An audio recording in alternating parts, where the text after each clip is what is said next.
मोतिहारी में जहरीली शराब से 4 लोगों की मौत हुई है। एक व्यक्ति की कल मौत हो गई थी, जबकि 3 लोग इसमें आज उसकी मौत हुई है। 2 लोगों की हालत अभी भी नाजुक बताई जा रही है।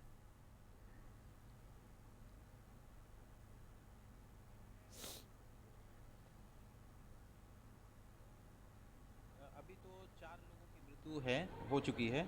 उसमें से कुछ लोगों की पोस्टमार्टम हुई है। एक आध तो पहले वो खुद डिस्पोज कर दिए थे सुबह सुबह, तो उनका पोस्टमार्टम नहीं हो पाया है। बाकी 3 का पोस्टमार्टम हम लोग करवा रहे हैं।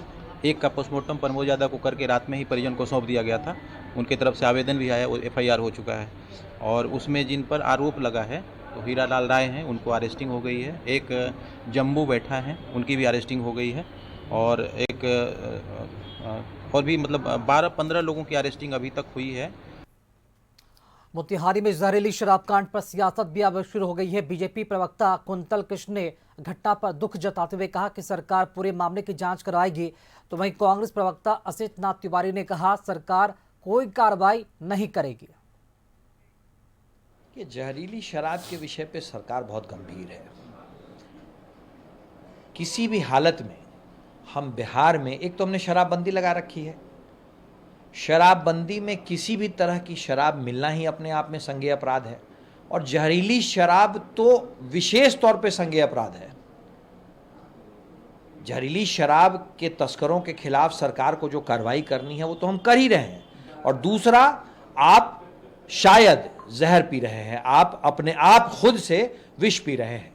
इसीलिए सरकार की कोशिशों के साथ साथ समाज को भी इस बात के लिए हमारे साथ खड़ा होना पड़ेगा कि शराबबंदी मतलब शराबबंदी हो।